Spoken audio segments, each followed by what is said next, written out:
بسم اللہ الرحمن الرحیم۔ السلام علیکم ورحمۃ اللہ وبرکاتہ۔ آج محرم الحرام کی 7ویں محفل اور مجلس ہے۔ بہت پا رہے ہیں، بہت حاصل کر رہے ہیں، اور یقیناً آپ ان مجالس اور محافل کو پھیلا رہے ہیں۔ اپنے لیے صدقہ جاریہ، انسانیت کا درد، دکھی انسانیت کا غم، یہ آپ کے لیے بہت بڑا تحفہ اور سوغات ہے۔ آئیں آج پھر اہل البیت کے اس تذکرے میں ایک اور واقعہ میں آپ کی خدمت میں پیش کرتا ہوں، اور وہ بھی واقعہ حضرت امام حسن عسکری سے ہی منسوب ہے، اور وہ سچا اور پیارا واقعہ جس میں واقعہ بھی، ان کی عظمت بھی، اور ہمیں کیا حاصل ہوگا ضرور سنیے گا۔ ایک شخص کہنے لگا کہ مجھے پتا چلا کہ حضرت امام حسن عسکری کا ایک پاس قلم ہے، اور آپ قلم لکھتے ہیں اور چھوڑ دیتے ہیں تو پر قلم خود اٹھتا ہے اور اٹھنے کے بعد لکھنا شروع ہو جاتا ہے۔ حتیٰ کہ اگر آپ نماز کا وقت آتا ہے، ایسی ہستیاں نماز کہاں چھوڑتی تھی، ایسی ہستیاں عبادات کہاں چھوڑتی تھی، ایسی ہستیاں حلال حرام کی پہچان یہ ہستیاں نہ کریں تو پھر کہاں سے ملیں گی؟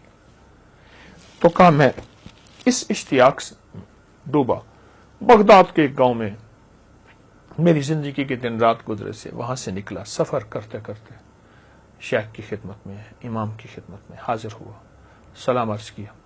آپ قلم سے کچھ لکھ رہے تھے، وہ خط تھا، کوئی رکا تھا، کوئی واقعہ تھا، کوئی کتاب تھی۔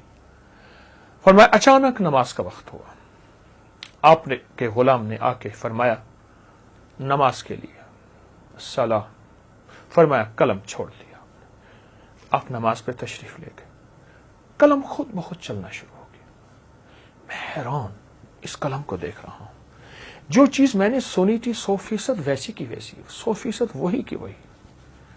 مجھے حیرت ہوئی، اور بہت حیرت ہوئی، اور حیرت کی انتہا ہوئی کہ یہ کیا ہے، اور یہ قلم کیا ہے، اور یہ کیا ہے، اور یہ نظام کیا ہے۔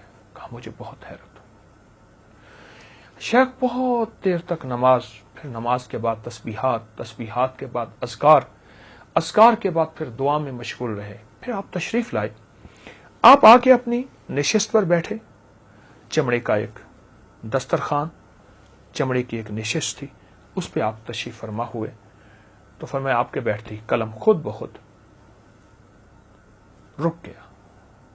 میں نے شیخ سے پوچھا کہ شیخ، میں نے آپ کی کرامات میں ایک کرامت یہ بھی دیکھی، بہت کرامات ہیں آپ کی، یہ بھی کرامت میں نے دیکھی، اور اس کرامت کو میں حیران ہوں دیکھتے ہوئے کہ کیا ہے، قلم خود بخود چل رہا ہے۔ فرمایا جتنی دیر میں نماز میں رہتا ہوں یہ قلم خود بخود چلتا ہے، اور اگر میں قیامت تک نماز میں رہوں، سجدے میں رہوں، عبادت میں رہوں، تسبیح میں رہوں، تلاوت میں رہوں، دعاؤں میں رہوں، آہوزاری میں رہوں، قلم چلتا رہتا ہے اور غیبی علوم لکھتا رہتا ہے۔ لدنی وحبی غیبی علوم، ان علوم کا دنیا میں، کائنات میں کسی عقل مند سے عقل مند کا کوئی تعلق نہیں، دانشور سے کوئی تعلق نہیں، غیبی علوم لکھتا رہتا ہے۔ میرے دل میں آواز آئی کہ میں شیخ سے یہ راز تو پوچھوں۔ فرمایا میرے دل کی کیفیتوں کو صاحب کشف، صاحب کمال تھے، کیوں نہ ہو، کشف و کمال اسی در سے ملا ہے، بڑے بڑے اولیاء کو، بڑے بڑے صالحین کو، بڑے بڑے بزرگوں کو۔ تو میں میرے سوال کو بھانپ لیا، فرمانے لگا پوچھتے ہو کہ یہ علم کہاں سے ملا؟ فرمایا لمبی رکعتوں سے، اور رکعتوں میں لمبی صورتوں میں، اور لمبی صورتیں نہیں پڑھ سکتے تو فرمایا بہت زیادہ کثرت سے سورۃ اخلاص پڑھنے میں نے یہ عمل یہاں سے لیا ہے۔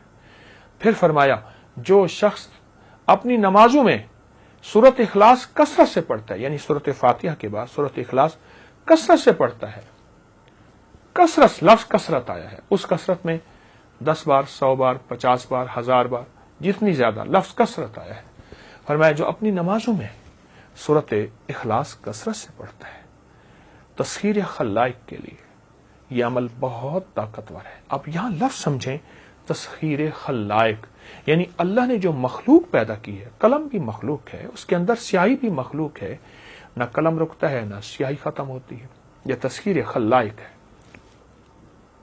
اللہ، یہ تسخیر خلائق ہے۔ فرمایا مجھے جو ملا ہے نماز سے ملا ہے، اور نماز کے اندر کثرت سے سورۃ اخلاص سے ملا ہے، اور پھر فرمایا تسخیر خلائق کے لیے بہت باکمال عمل ہے، اور میں تجھے اس کی اجازت دیتا ہوں اور اس کو کیا کر۔ تسخیر خلائق، مخلوق، رزق مخلوق ہے، سونا چاندی مخلوق ہے، ہیرا مخلوق ہے، یہ ڈالر مخلوق ہیں، یہ رقبہ، یہ زمین، یہ چیزیں، یہ گاڑی، یہ سب مخلوق ہے۔ میرے رب کے علاوہ سب مخلوق، اللہ خالق ہے۔ فرمایا تسخیر خلائق کے لیے یہ عمل میں نے زندگی بھر کیا۔ ہمیں عمل بھی اسی گھر سے ملیں گے، ہمیں ایمان بھی، ہمیں سجدے بھی، ہمیں تلاوت بھی، ہمیں تسبیح بھی، ہمیں سخاوت بھی، ہمیں مانگنا بھی اسی در سے ملے گا۔ تیرے در کا جو بھی فقیر ہے وہی دو جہاں کا امیر ہے۔ تسخیر خلائق، تسخیر خلائق کے لیے۔ اور یہ حاجت مند جو بندہ گیا تھا شیخ کی کرامت کو دیکھنے کے لیے، اب اس کا بیان ہے کہ میں نے سینکڑے لوگوں کو یہ عمل بتایا، سینکڑوں لوگوں کو عمل بتایا، اور فرمایا جس جس کو بتایا، کوئی مجھے کب ملا، کوئی کہاں ملا، اور تھوڑے عرصے کے بعد ملا، کوئی زیادہ عرصے کے بعد ملا، جس کو میں نے یہ عمل بتایا تسخیر خلائق تھی۔ اب آپ دیکھیں، آپ مخلوق کی کوئی نعمت پانا چاہتے ہیں، وہ رزق ہے، وہ سواری ہے، وہ گھر ہے، وہ عزت ہے، وہ شان و شوکت ہے، وہ درہم دینار ہے، وہ مال اور اللہ کے خزانوں سے لینا ہے، یہ سب مخلوق ہے، تسخیر خلائق ہے، یہ سب مخلوق ہے۔ خالق سورت نماز کے اندر کثرت سے سورت اخلاص، اس کی برکت سے خالق ان چیزوں کو مطیع کر دیتا ہے، کہتے ہیں میرے بندہ ہے، یہ میری سورت اخلاص میری سب سے وحدانیت کو بیان کر رہا ہے، جا مخلوق تجھے میں اس کا غلام بناتا ہوں، جا مخلوق اب اس کا پیچھا نہ چھوڑ، جا مخلوق وہ رزق کی شکل میں مخلوق، وہ سواریوں کی شکل میں، وہ بڑے گھر، عزت، شان و شوکت، بادشاہت کی شکل میں اللہ پاک مخلوق کو پیچھے کر دیتے ہیں۔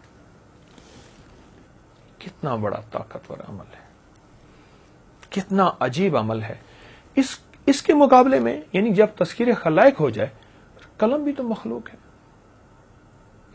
لوگوں نے اللہ سے کیسا، ان ہستیوں نے اللہ سے، ان عالی مقام بزرگوں نے اللہ سے کیسا تعلق بنایا اور مخلوق کو بنوایا۔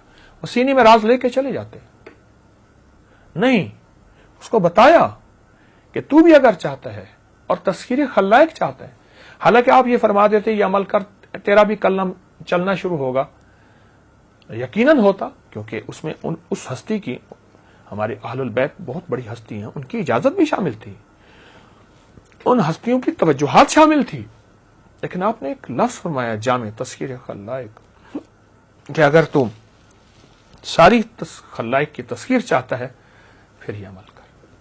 اور اس نے کرنا شروع کیا، اور وہ کہتے ہیں میں نے سینکڑوں کو بتایا، اور جس نے کیا اس نے جھولیاں بھری، جس نے کیا اس نے مرادیں پائیں، جس نے کیا اس نے زندگی میں کامیابیاں پائیں، جس نے کیا عزتیں اور شان و شوکتیں پائیں۔